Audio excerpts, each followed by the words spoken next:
Sempre m'han agradat les coses joves, fresques, brillants, que siguin actuals, que m'ho facin passar bé, amb un toc sutil. Que pugui compartir. I 100% d'equip. Xarel·lo Penedès. Penedès, l'origen del nostre vi.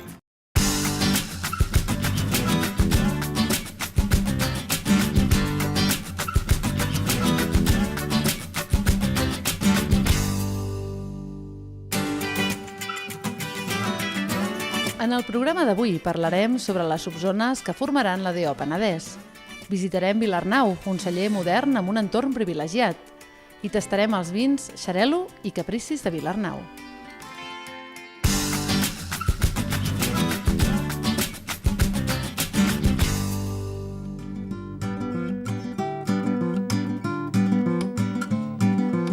La denominació d'origen penedès abarca un territori ampli amb microclimes molt diversos.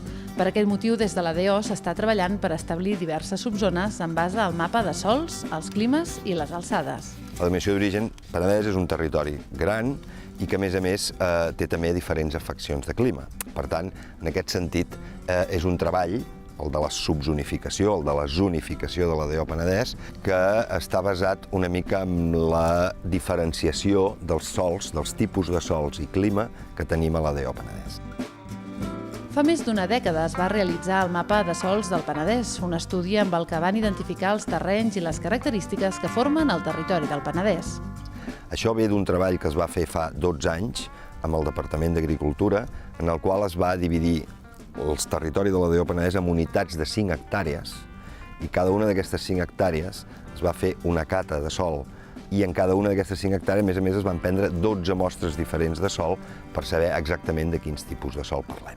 I s'hi va incorporar els diferents zones climàtiques que tenim a la DO Penedès. A l'hora d'establir la subzonificació es tenen en compte els valors tècnics i també els de màrqueting. Des de màrqueting proposaven que fossin 4 les subzones i des de la part tècnica al final en van sortir 7. I són les 7 que en aquest moment s'estan plantejant. 7 subzones a la DO Penedès que diferenciaran clarament territori i clima d'una zona a l'altra. Un cop definides les zones, cal decidir quines característiques tindran els vins que s'elaborin en cada regió.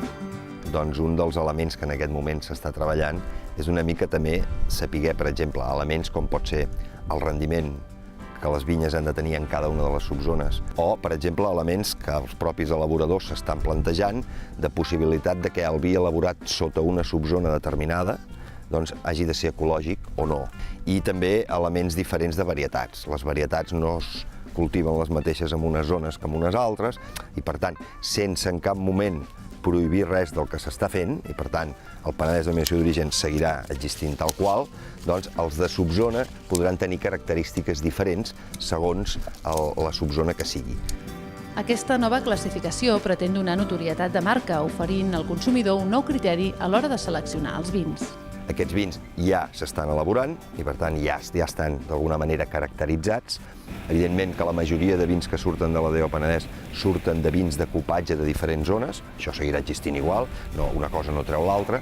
És un element més que tindrem sobre el mercat, que podrem trobar un vi de la DO Penedès, que serà Penedès de denominació d'origen, amb el nom d'una de les subzones concretes. Això donarà molta més variabilitat de producte al mercat i, per tant, la gent el podrà conèixer millor. Després de molts anys d'estudi, el projecte està a punt de veure la llum i s'espera que a principis del 2015 es comenci a aplicar. Tots aquests elements s'estan en aquest moment acabant de treballar, de consensuar i d'estipular per poder, ja, a partir d'aquí, poder-ho aprovar. La idea inicial és abans de final d'any, principis del 2015. I, per tant, estaríem parlant de que el que és barem a 2015 ja segurament podríem començar a tenir vins de les diferents zones de la DO Penedès. Amb aquest nou projecte, la denominació d'origen penedès aportarà als seus vins un tret distintiu que els hi aporta prestigi i notorietat arreu del món.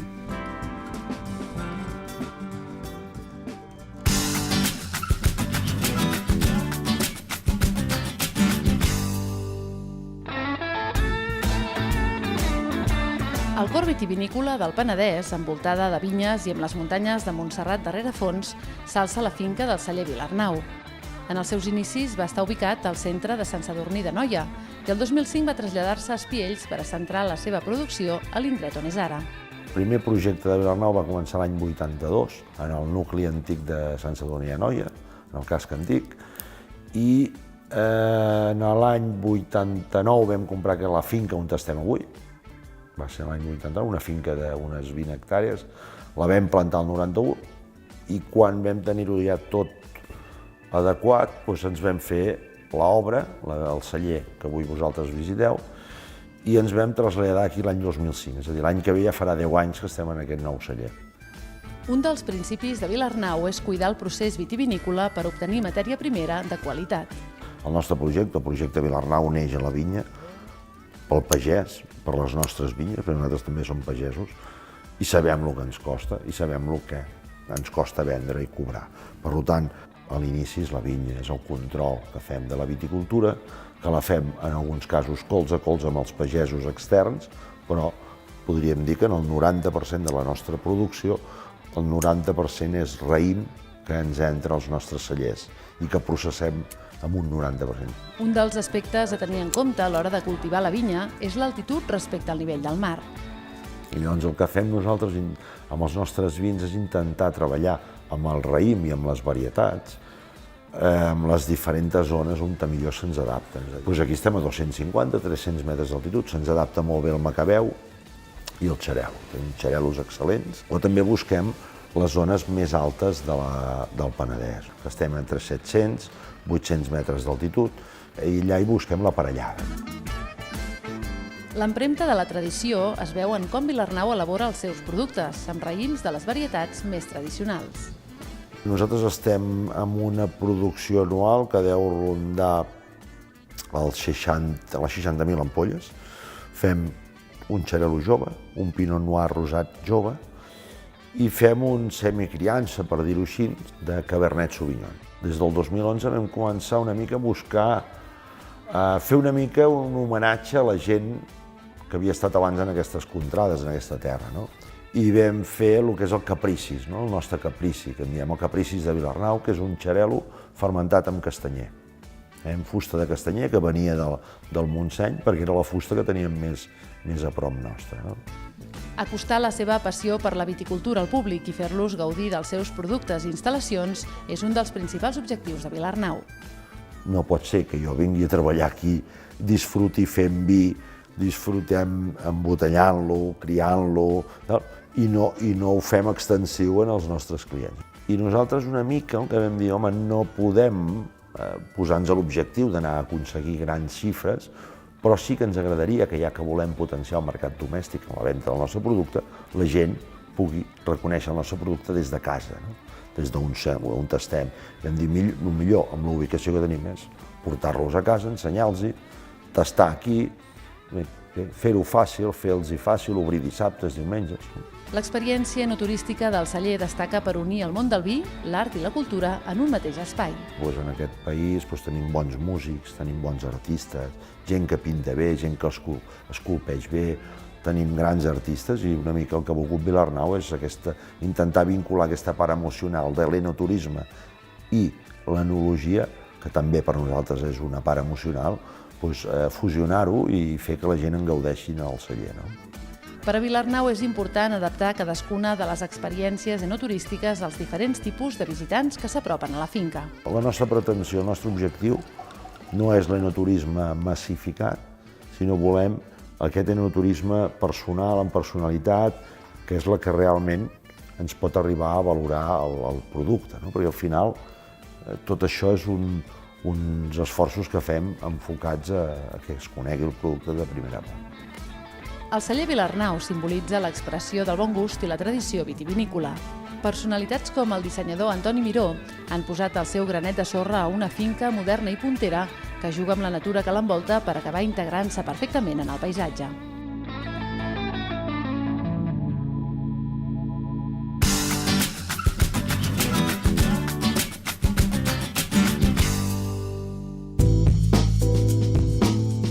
Avui tastarem els vins Xarel·lo i Capricis de Vilarnau. El Xarel·lo de Vilarnau és un vi blanc, jove, viu, fresc i molt floral. Molt bé, doncs aquest és el xarel·lo de Vilarnau, un xarel·lo jove on han anat a buscar molta expressió de fruita. D'entrada, a la vista, en la fase visual, el que trobem és un color groc pàl·lid, amb un rivet, aquesta part del voltant de la copa, d'una tonalitat, d'uns matisos grisosos, això ens denota aquesta joventut. És força àgil en copa. Si anem al nas, trobarem aquesta expressió de fruita, potser una mica més del que ens podem trobar en xarel·los criats en mares o en bota. Aquí tenim molta tropicalitat. És un vi amb una entrada fresca, un pas per boca bastant lleuger, i amb un postgust on es tornen a marcar aquestes notes de fruita tropical. Aquesta pinya, aquest plàtan, aquesta miqueta de préssec, amb un postgust bastant llarg, que ens fa salivar. És un vi que acompanyaria molt bé tot el que serien plats de peix, de costa, marisc, gambes, amb unes escopinyes al vapor, i quedarien molt bé també. Un vi molt refrescant, un vi molt fàcil i que acompanyaria una posta de sol, una terrassa amb unes tapetes. El Capricis de Vilarnau s'elabora amb la varietat xarel·lo i envelleix amb botes de castanyer. Aquest és el Capricis de Vilarnau. Estem una altra vegada amb un altre vi de xarel·lo, però en aquest cas és un xarel·lo que ha tingut un temps de criança amb botes de castanyer. Veurem pel color que aquest temps de criança el que ha fet és enfosquir una miqueta el vi, és un groc d'una intensitat una mica més alta. El rivet, tot i que comença també tenint matisos grisos, també hi ha una miqueta més de tocs més daurats. I amb nas aquí combinem la part de la fruita que ens dona la xarel·lo, potser una miqueta més madura, amb els tocs de la barrica, de la bota de castanyer. Aquí trobem una fruita més d'os, més préssec, i trobem els tocs de torrats molt lleugers, amb un record una miqueta d'herba mediterrània. Trobem un atac també molt suau, fresc, però després un pas per boca molt glicèric, un vi que ens omplirà tota la boca amb una sensació de greix, de vellut, una acidesa que ens acompanyarà tota aquesta sensació greixosa, que ens farà empassar-nos el vi, i salivar, ens deixarà la boca seca, neta, preparada per acompanyar, en aquest cas, peixos més grassos, o ens podríem atrevir amb carns blanques, i que ens quedaria molt bé també amb un foie cuit. Un vi bastant curiós, que retorna una miqueta als orígens de com es feia el vi antigament al Penedès, però utilitzant uns coneixements i la tecnologia actuals. La setmana vinent parlarem sobre els vins rosats de l'ADO Penedès. Visitarem Can Descregut, un celler inquiet, i tastarem els seus vins Binomi i M100.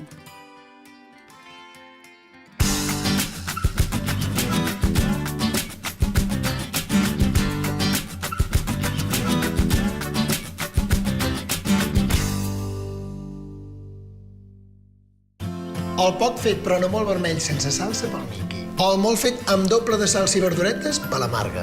I el tallat per la meitat ni molt ni poc fet sense sal, sense pebre, amb unes gotes de balsami per l'Eli. Per sort amb el vi, tots ja estem d'acord. Penedès, Penedès, l'origen del nostre vi.